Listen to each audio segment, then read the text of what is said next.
Aujourd'hui, j'étais sur Facebook et j'essayais un peu de passer le temps en regardant les publications. Et je suis tombé sur une publication concernant un concours dans mon pays au niveau de la Côte d'Ivoire. Et ça m'a vraiment choqué un peu. Pour ne pas dire que ça me choquait auparavant, mais là, ça m'a encore vraiment remonté. Et j'ai voulu faire cette vidéo pour qu'on en parle, pour qu'on analyse tous par rapport à ce sujet en question. Alors, reste jusqu'à la fin de cette vidéo afin de pouvoir la connaître.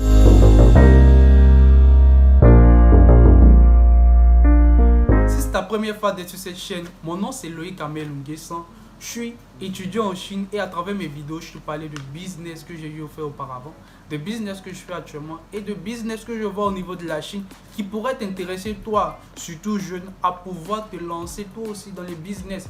Parce que je ne cesserai de le dire, c'est à travers les petits business qu'on fait actuellement, qu'on prendra au sérieux pour pouvoir les scaler, pour que ça soit prochainement des multinationales qui pourront se confronter à ces grandes multinationales étrangères dans nos pays pour que cette Afrique dont nous rêvons soit une réalité. Alors si ce sont des thématiques qui t'intéressent, n'oublie pas de pouvoir t'abonner, surtout de cliquer sur la note de notification afin de ne pas louper les différentes vidéos que j'aurai à poster. C'est gratuit, alors n'oublie pas de pouvoir t'abonner. Alors comme je disais tantôt au début de la vidéo, je passais sur Facebook et j'ai vu cette publication parlant d'un concours au niveau de mon pays qui est le concours de l'INFAS. Et je voulais parler de cette marmagne au fait qui se trouve derrière nos concours que nous passons au niveau de l'Afrique. Et je suis sûr que toi aussi, tu es conscient de cela. Mais comme nous ne sommes que des citoyens, nous ne pouvons rien. Tout ce que nous pouvons, c'est de pouvoir dénoncer, de pouvoir parler, afin que ça puisse rentrer dans les oreilles de ceux qui peuvent agir. Alors, je vais te parler de ça aujourd'hui. J'ai essayé d'analyser par rapport à ce concours que j'ai eu à rechercher aujourd'hui, à regarder sur Facebook, pour que nous tous nous puissions voir un peu ce qui se passe derrière. Et avec ce concours de l'INFAS en question, j'avais vu que la personne qui avait publié le truc avait mis qu'il y avait 104 000 personnes candidates au niveau de ce concours. Je répète encore, 104 000 personnes au niveau du concours. Pour passer un concours, il y a un problème. Si 104 000 personnes vont passer un concours, et tenez-vous bien, pour n'en prendre que 8 000, selon ce que la personne avait écrit. Moi, je ne suis pas certain que ce sont des datas qui sont vérifiées, mais comme je connais mon pays, je suis sûr que ce que la personne a écrit est véridique. 104 000 personnes pour 8 000 places. Il y a problème. Et nous allons faire cette analyse, nous tous ensemble. Imaginez-vous lorsque je suis parti sur le site de l'INFAS. Pour pouvoir s'inscrire à l'INFAS, d'abord il y a 2 étapes. Tu dois faire le paiement en ligne des frais de visite médicale qui s'élèvent à 28 000 francs. Ensuite, fais le paiement des frais d'inscription qui s'élèvent à 13 000 francs, ce qui fait le total de 41 000 francs. Multiplie les 41 000 francs par 104 000 personnes. Quand je finis ce calcul, je trouve 4 264 000 francs. Je répète, 4 264 000 francs.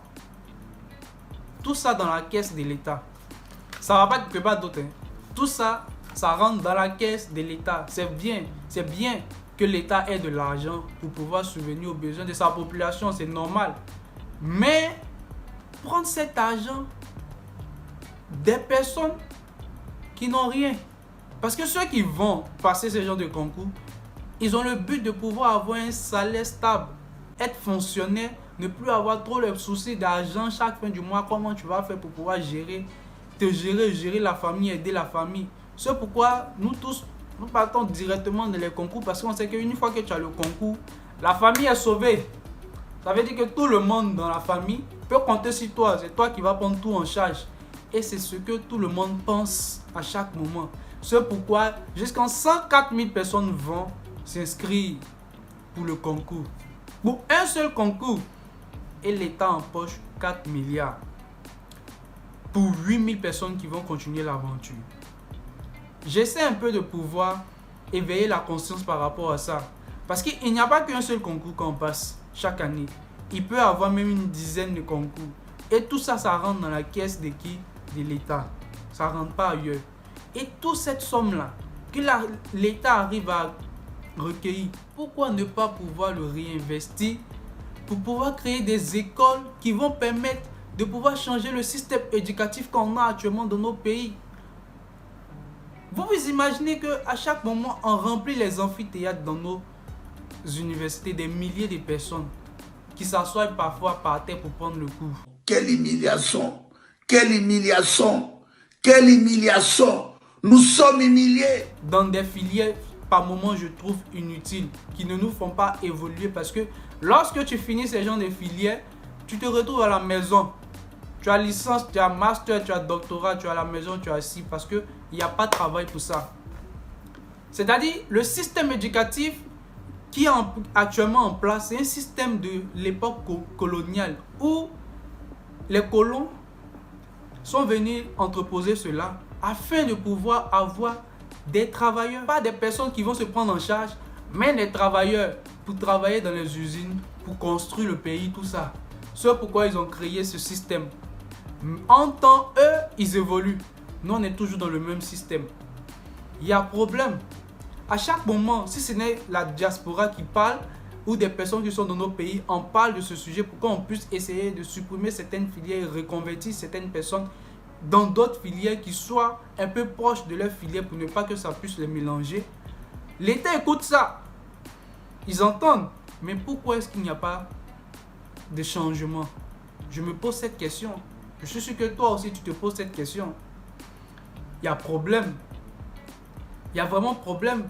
Pourquoi ne pas changer le système éducatif si on voit qu'autant de personnes se dirigent vers les concours, se dirigent comment on dit ça, à la quête de la gloire, afin de pouvoir avoir quoi? Un poste dans lequel il pourra avoir de l'argent chaque fin du mois comme fonctionnaire. Parce que nous tous, nous cherchons une sécurité financière. C'est ce que nous tous nous cherchons. Mais l'État est avantageux parce que à chaque moment, ce sont eux qui s'enrichissent. C'est l'État qui s'enrichit. Mais plus tard, on ne voit pas ces écoles, ces universités qu'on voudrait voir chaque année pousser pour permettre de pouvoir créer d'autres filières dans lesquelles on pourra tous évoluer. Parce que le système éducatif est toujours pitoyable. Parce que eux, lorsqu'ils viendront, ils auront l'avantage de pouvoir venir nous montrer les choses. Parce que je me dis, y a-t-il des grandes puissances derrière qui poussent nos gouvernements, nos États à continuer à persister au fait dans ce système qui eux les profitent? Parce que tant que nous serons en fait abrutis dans ce système, nous ne pourrons pas évoluer. Et eux, ça le profite parce qu'ils pourront toujours venir nous donner de l'aide. On va toujours à l'FMI pour l'aide parce qu'on ne peut pas s'autosuffire nous-mêmes. Ils ne nous montreront pas comment pouvoir pêcher, mais ils nous donneront toujours de l'aide. Et c'est ce qui nous empêche d'évoluer. Et eux viennent toujours piller nos ressources pour partir. Il y a un problème. Il y a vraiment un problème. Moi, je me pose ce genre de questions. Parce que je ne trouve pas normal que, par exemple, en Chine ici, à chaque moment, les gars essaient de changer le système éducatif pour pouvoir voir comment est-ce que ça va évoluer. Mais chez nous, on n'arrive pas à le faire. C'est un truc d'un clin d'œil seulement, ou bien une clique là. Et on change ça. On est non, on peut changer ça. On est non, nos systèmes éducatifs peuvent revenir à la normale. On peut créer d'autres systèmes qui vont pouvoir profiter au fait aux jeunes actuels, à nous autres qui allons finir les études. Parce que nous autres, nous ne voulons pas aller quémander de l'emploi à chaque moment, aller passer des concours pour à la fin ne rien avoir dépensé de l'argent pour rien en fait. Il va falloir que nos États essaient de pouvoir revoir ce côté-là. Moi, je me dis que l'Afrique, si un jour elle veut revenir à son état initial, c'est pas avec ce système dans lequel on est. Ce système qui nous abrutit, qui ne nous fait pas évoluer au fait. C'était un peu de ce sujet dont je voulais parler. Pour pouvoir éveiller la conscience actuelle. C'est vrai que c'est d'un sujet que presque beaucoup de personnes en parlent. Dans nos États, écoutent, mais n'arrivent pas encore à agir, à donner de résultats. Mais moi, j'y crois. J'y crois à cette Afrique qui pourra revenir au fait à son état initial. À cette Afrique qui sera plus grande que ces continents. Même si les grandes puissances seront toujours là à pouvoir nous rabaisser au fur et à mesure. Mais avec la volonté, avec les leaders, pas les chefs, mais les leaders qu'on aura, on pourra beaucoup changer au niveau de l'Afrique. Dis-moi en commentaire ce que tu en penses. Si ce sont des situations comme ça qui se passent au niveau de ton pays, si toi aussi tu as eu à passer le concours et tu n'as pas eu, dis-moi en commentaire ce que tu en penses. Et je pense qu'on se dira à la prochaine vidéo. Bye.